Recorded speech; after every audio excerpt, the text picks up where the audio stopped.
Pushkin.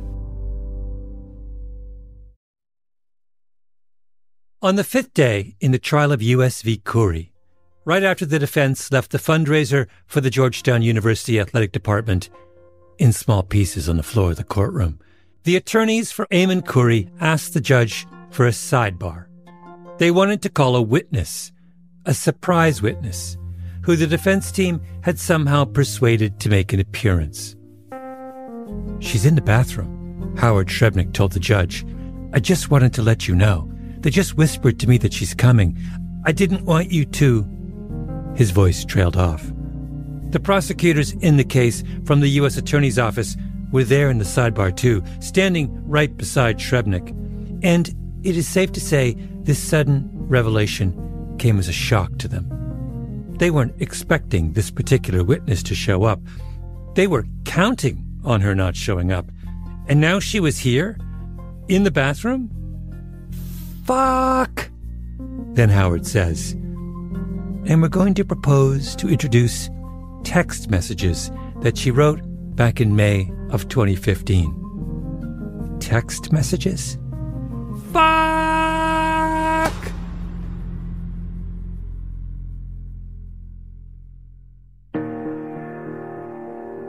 My name is Malcolm Gladwell. You're listening to Revisionist History, my podcast about things overlooked and misunderstood. This is part 2 of the story of my favorite court case of all time, U.S. v. Curry. In part 1, which you should listen to first if you have not already, we talked about how Roy Black and Howard Shrebnick were presented with an impossible case.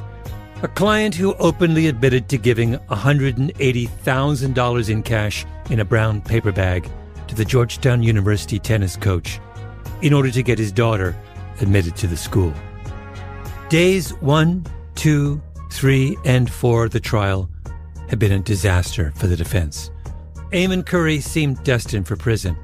But by the end of the Georgetown massacre, on day 5, Howard and Roy had managed to introduce an element of doubt into the minds of the jury. What exactly is or isn't a bribe? And are the dubious actions of a wealthy man worse than the dubious actions of a wealthy university?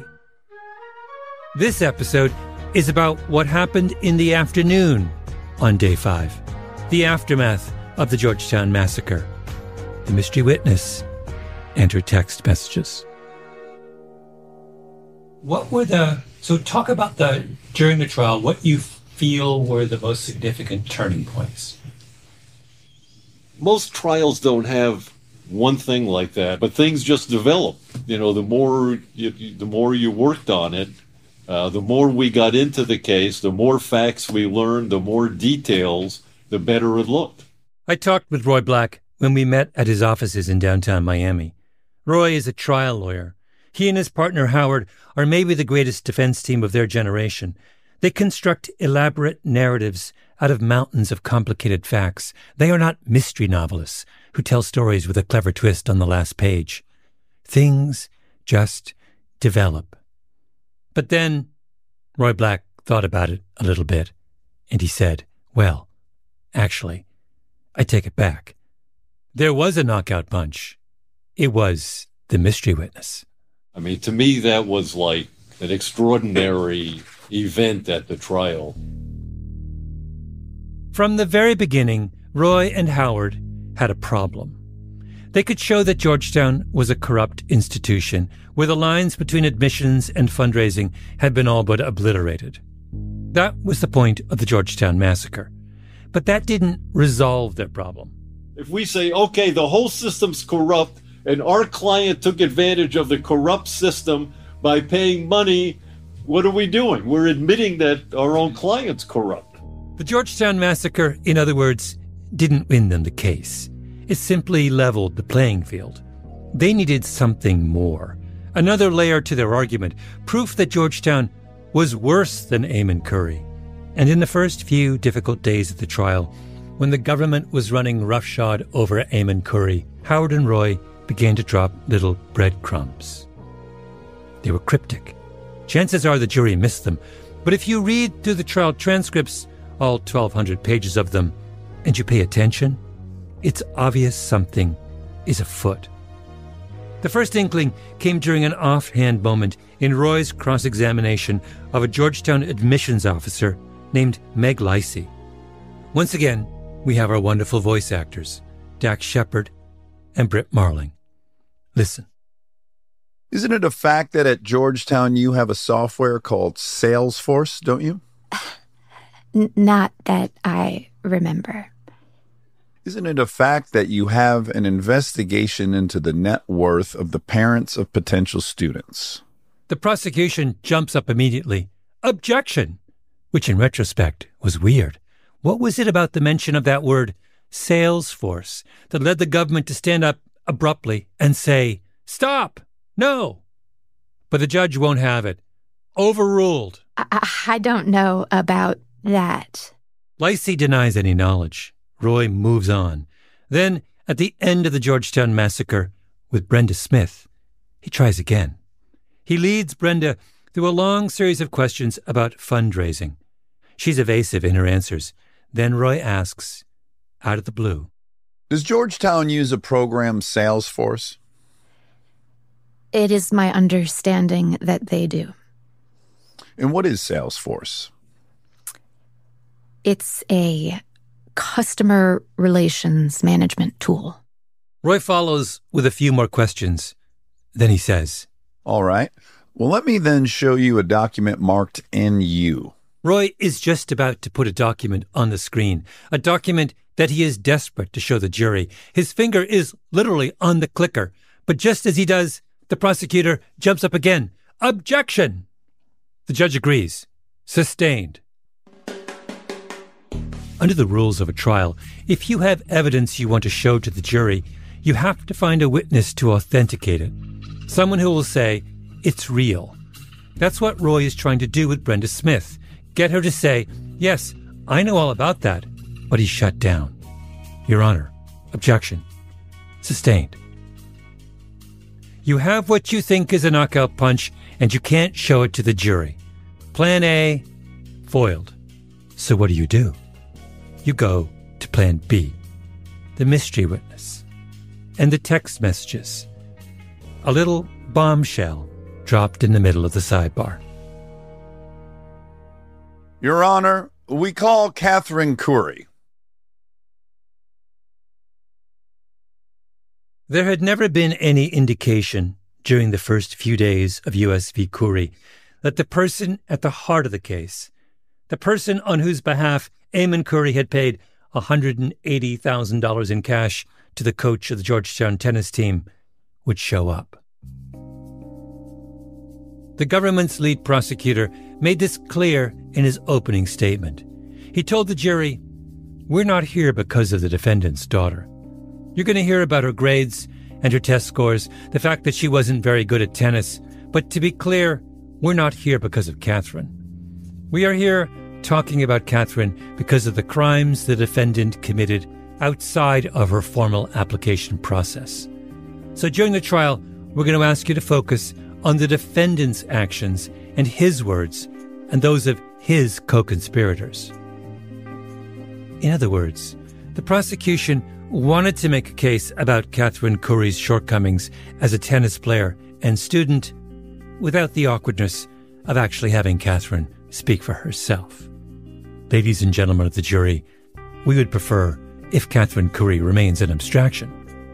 But of course, if you are the legal team of Black and Shrebnick and you sense a certain reluctance on the part of your adversaries to confront the person at the heart of the case, what do? You convince the person at the heart of the case to make an appearance.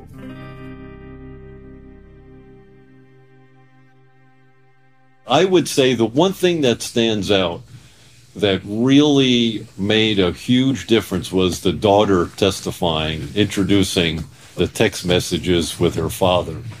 I mean, to me, that was like an extraordinary event at the trial. And I thought it was really a great part of the case. Why is that? Explain to me why you think that testimony would have been so powerful for the jury. A couple of reasons. Number one, she in terms of poise and speaking. She had such authenticity about her. I know that authenticity is like a cliche these days, but she came across very well as a witness, number one. Number two, the government, amazingly, never changed, after her testimony, never changed their theory of the case. Ah, yes. The theory of the case. The explanation given for the nature of the crime. The government laid out their plan of attack with their very first witness, Timothy Donovan. Remember him from the boozy dinner at the Capitol Grill? He played on the Brown tennis team way back when with Eamon Curry and Gordy Ernst. He ran, and still runs, by the way, an outfit called Donovan Tennis Strategies, whose goal, according to its website, is to help parents with, quote, successfully navigating the college recruiting process, end quote. Donovan helps tennis players avail themselves of the back door that elite colleges reserve for tennis players. In the Curry case, that meant he was the bagman who picked up the money from Eamon Curry, got $20K for himself, and delivered the brown paper bag to Gordy Ernst's wife. The government gave immunity to Timothy Donovan, and Donovan in return provided them with their theory of the case. Listen to this excerpt from Donovan's testimony on day 2 of the trial. He's being questioned by one of the prosecutors.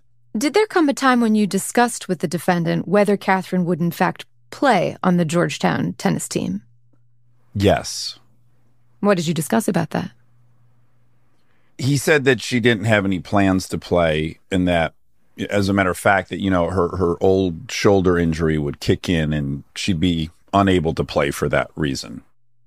And based on how the defendant described Catherine's old shoulder injury, what was your understanding as to the nature of that injury?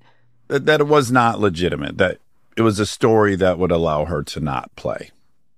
The prosecution painted a picture of a conspiracy. Gordy Ernst, Timothy Donovan, and Eamon Curry conspiring to deceive Georgetown into thinking they were getting a real tennis player.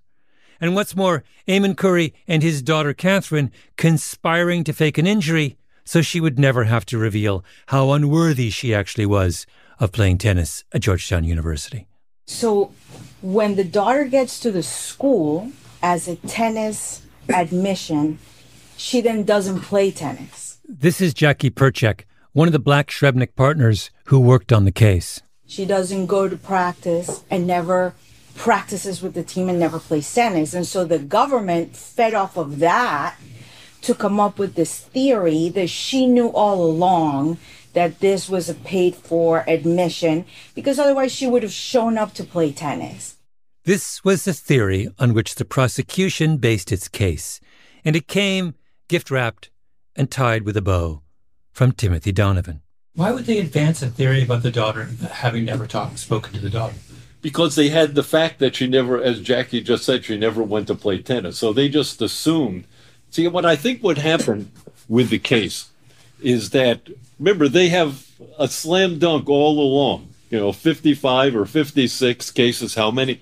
They didn't think that this was going to be a problem at all. They thought the client was going to plead guilty to begin with, and then he didn't. Then I guess they got ready for trial. I don't think they took it that serious. I don't think they took it that serious. On some unconscious level, I think Howard and Roy were offended by this. It was a slight. People from Miami take particular umbrage at the condescension of fancy lawyers from Boston with their highfalutin manner and Ivy League pedigrees. Thus, the dramatic sidebar, when the stiletto that they had brandished during the Georgetown massacre was inserted a little deeper. We have Catherine Curry, the person you didn't think belonged here, and we have her text messages, which you somehow didn't think were going to be an issue. Then, a long pause when the news registers with the prosecution. A sharp intake of breath and a silent scream that echoes across the courtroom. Fuck!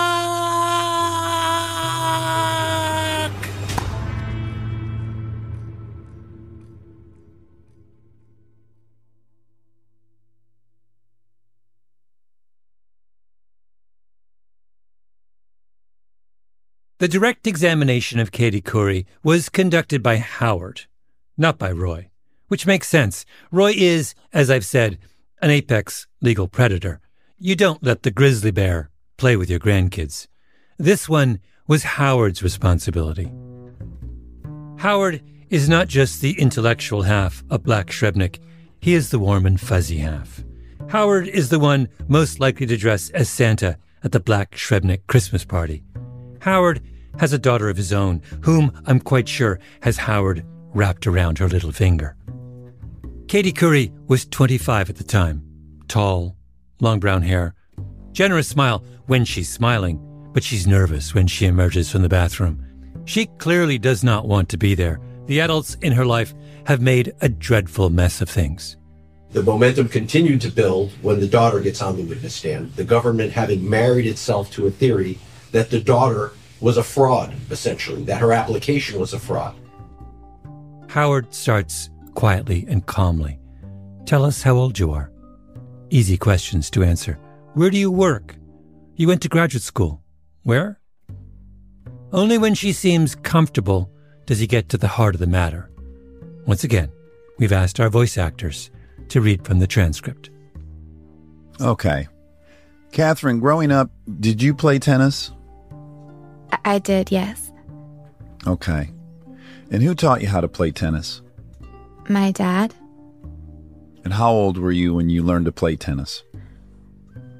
Oh, I want to say I was maybe about 5, 6 years old. Her voice is soft. At one point, the judge tells her to speak up. Okay. And your dad, when you said you would play tennis with your dad, was it just hitting the balls, or was there anything more instructive about the relationship, the tennis relationship with your dad? Well, so yeah, my dad is an amazing tennis player. He did play at Brown, and so I guess in a way we had not only a father-daughter relationship, but in a lot of ways he was my primary coach. I mean, he would help me with drills, techniques, my serve, which was the weakest part of my game, but set up cones around the tennis court and try to, boost my tennis skills. So it was something he enjoyed, and also something he encouraged me to work hard on. How passionate was he about playing tennis with you? I think it was one of our favorite things we did together. Howard pauses and has one of his paralegals put up a photo on the screen. It's Catherine and her father, side by side at the tennis court at their country club. Okay. Of all the people on the planet Earth, who is the person with whom you played most hours of tennis in your lifetime? My dad. They talked about high school. She went to a very small private school in Massachusetts. 8 players on the tennis team. She was number 6. Mostly played doubles. Her grades were good, not great. Then they get to the subject of college. Where did she want to go? Boston College or Northeastern? Did she think she would play tennis at those schools? No. What about Georgetown? Well, she'd never thought about Georgetown until she ran into Gordy Ernst at a July 4th party. I mean, he basically said, I'm Gordy Ernst, a friend of your dad's, and I'm a tennis coach at Georgetown, and, you should, have you ever thought about playing tennis at Georgetown? It could be fun. And what did you tell him? I said, wow, that sounds amazing. I would love that, but I don't think I'm good enough. And what did he say? He said, well, train hard and maybe you could. She began playing more tennis. She began to take her tennis more seriously. She got excited. The idea was that she would practice with the team, but redshirt for a year. She got an acceptance letter from Georgetown. Howard put it on the screen for all the court to see. She was in. She thought it was all her doing, her talent and hard work. The back and forth between Howard and Catherine is building, slowly. Everyone on the jury must know something is about to happen, but they don't know what it is. And Howard is in no hurry to tell them. He's just content to let her talk and let her credibility, her authenticity, sink in. And then, finally, Catherine, I want to talk to you now about some of your family circumstances that arose in May of 2015. This after you've been accepted at Georgetown. Do you know what time period I'm talking about? Mm-hmm.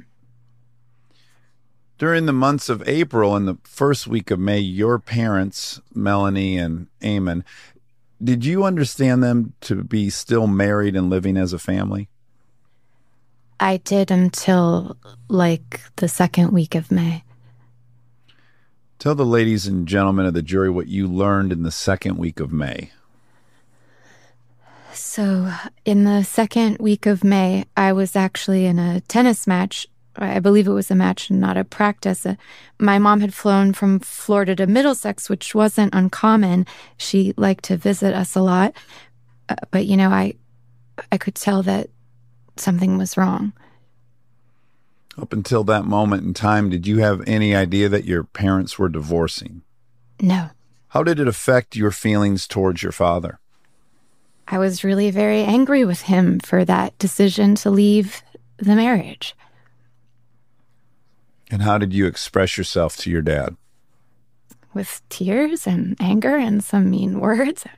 I had lost respect for him at that moment in time and was, I felt betrayed. How was your mom handling it? She was not handling it well at all. I mean, she was, it broke her, for lack of a better word. And then Howard puts the text messages Catherine sent to her dad up on a big screen for the whole court to see. On May 10th, you described your dad to directly to him that he's pathetic? Yes. And hoping there will be a day when he'll be strong again. Yeah. Next page, Keith. This is 2 days later on May 12th. You write to him, I wasn't the one who traded our family for the feelings of being young again. You're a grown man. Don't equate my actions with yours. Just from that statement, it's apparent how selfish you are. Yes. Is that how you felt at the time? Yes. Had you ever felt that way about your father before? No. Keith, go to the next page. Do you recall your dad trying to explain himself and you telling him, you have not done anything wrong, LOL? Laugh out loud? Yeah. Next page. You tell your dad he's clueless and you have no interest in associating with him. Is that right? That's correct. Keith, if we could go to the next page. At which point the judge interjects, how many pages is this? And Howard says, 15 more. The judge says, 15 more? Yes, Your Honor. 15 pages. And when it ends, Catherine Curry explains where her anger left her. Well, tennis was something that my dad and I shared. When I thought of tennis, I thought of my dad. And I wanted nothing to do with him at that point.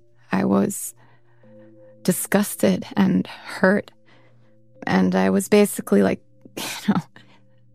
screw it. I feel like you've ruined the sport for me. I think of you when I'm out there. And I'm not going to follow, keep on following your leads and everything when you don't set good examples. And to be honest, it was just too painful to be out there with those reminders. So when she got to Georgetown, she didn't join the tennis team. She didn't play the sport she loved. And it had nothing to do with her shoulder. It had to do with her heart. When was the last time you played competitive tennis? May, right before. And have you ever since played tennis? Not really. Maybe one day. I want to love the sport again. I don't want to just... I used to love it. And, one day when hopefully we've found peace and a stable, familial unit, I will be able to be at peace with, playing the sport that reminds me of my dad, that does hold so many good memories again.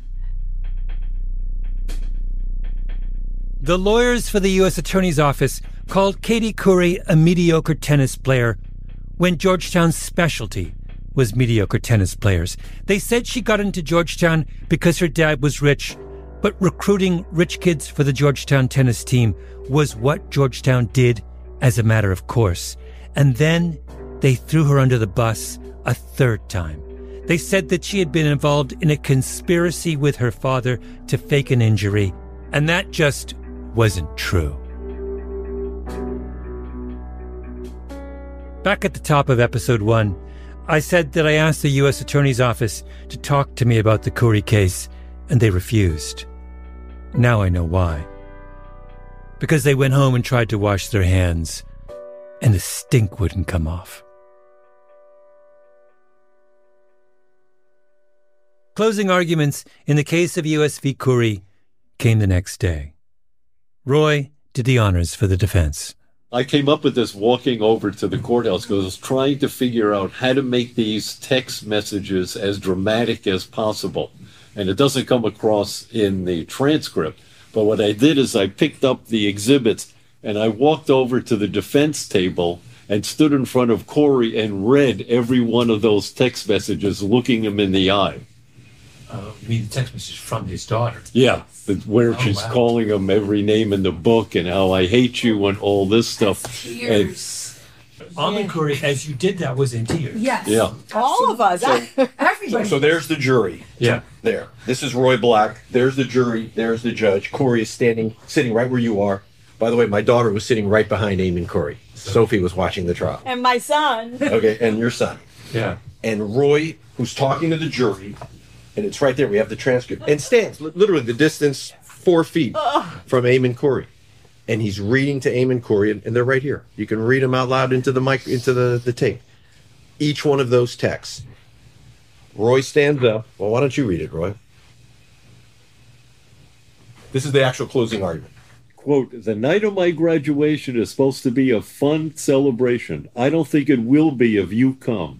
Lexi and I are not doing that well. I hope that you know that your family won't be able to exist peacefully together and don't spend another holiday together. I will forever blame and resent you and have zero interest in sharing vital parts of my life with you.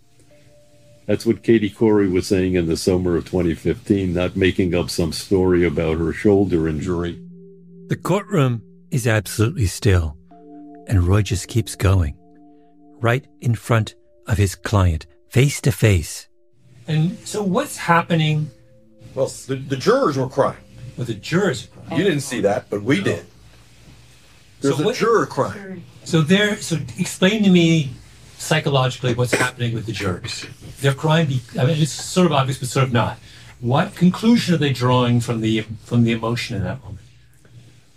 Well, I think that they're all parents. Can you imagine getting messages like that from one of your children about how catastrophic, how tragic, how emotional that would be?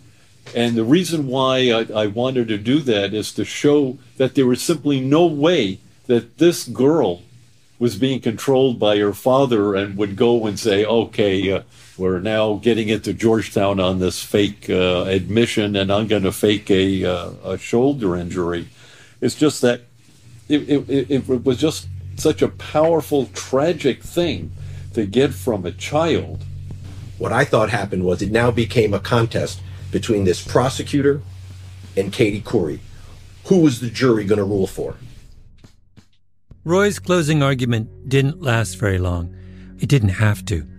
He just said, you know why the prosecution's case makes no sense? Because they didn't know about the text messages. The jury acquitted Eamon Curry on all counts. They couldn't distinguish between what Eamon Curry did and what Georgetown did. I think they must have wondered what they had been dragged into, a full-on trial in a federal courthouse that ended up being about a daughter's broken heart and a father's tears. Oh, and all taking place on a tennis court, which is the question that got me interested in U.S. v. Curry in the first place. The other half of the case, the half I write about in Revenge of the Tipping Point. Since when do we care so much about games like tennis that prosecutors and elite universities and rich men and their daughters make it the staging ground for their ambitions? By the way, one more moment that no one knows about because we were there and it didn't happen in the courtroom. We walk out of the courtroom with a not guilty verdict. We encounter some of the jurors right outside the courtroom. Eamon Curry's standing next to me. The juror is standing 5 feet away. She looks over to Mr. Curry and she says, "Take care of your daughter."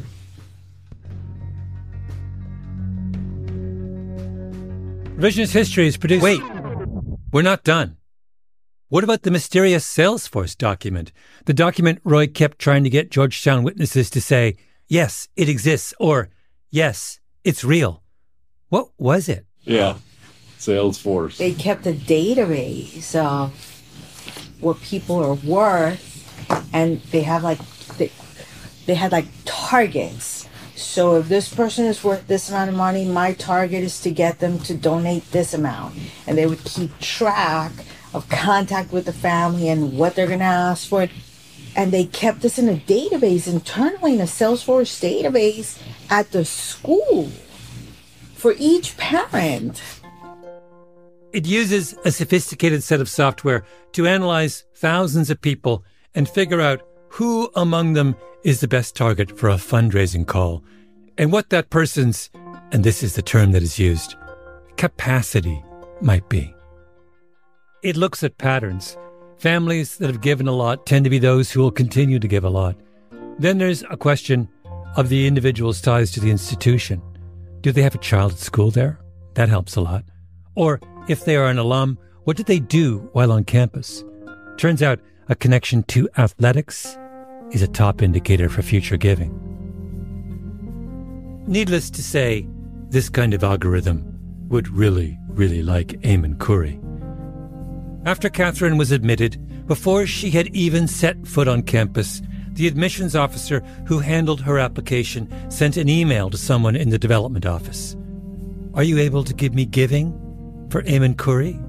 Meaning, can we run him through the algorithm? And they do, and put it all in an internal document. Why was Georgetown so reluctant to admit to the existence of the mysterious Salesforce capacity report?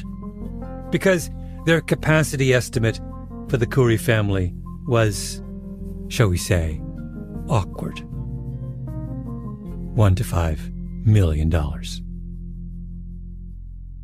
When the so-called victim, Georgetown, is lining up the so-called perpetrator for $1 to $5 million, the victim doesn't really look like a victim anymore, do they?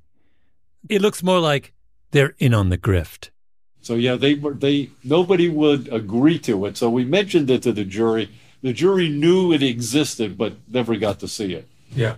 But wait, so for you did you have the document? Yes, we have the document. Then after the trial, there's the not guilty verdict, and that night or the next day, the New York Times or somebody calls Roy for a comment, and Roy comments on the trial, and in part the comment was there was this Salesforce document and the target for the Currys was $1 to $5 million. And now Georgetown, who during the trial is saying, I don't know what document you're talking about, and no witness will own up to the document, and no witness is prepared to testify about it.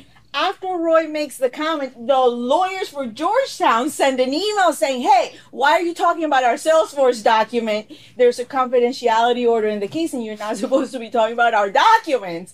And Roy writes back. Because they would never admit it. Right? So at the trial, nobody's owning the document. After the trial, they're all upset that Roy's talking about their document. Roy writes back, I mentioned it in opening, and can I? And he writes back to the group in capital letters, sore loser, to the Georgetown lawyer.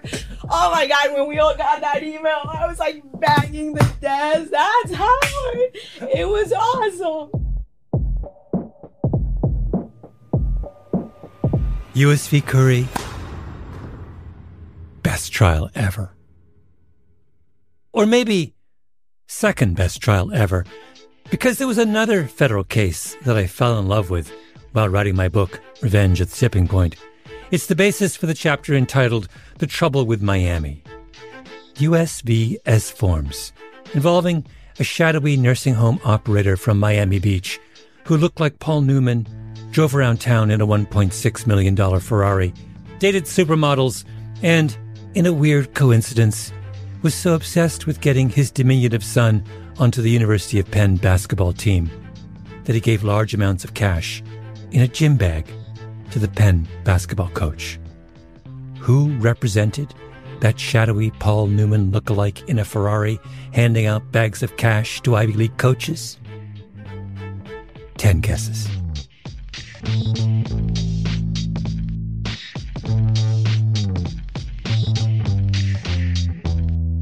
Revisionist History is produced by Nina Bird Lawrence with Ben Dadaf Haffrey and Lucy Sullivan. Our editor is Karen Shakurji, fact-checking by Sam Russick. Original scoring by Luis Guerra, mastering by Echo Mountain, engineering by Sarah Bruguer and Nina Bird Lawrence. Production support from Luke Lamond. Voice acting by Dax Shepard and Britt Marling. Thank you, guys. Our executive producer is the incomparable Jacob Smith. Special thanks to Sarah Nix. I'm Malcolm Gladwell.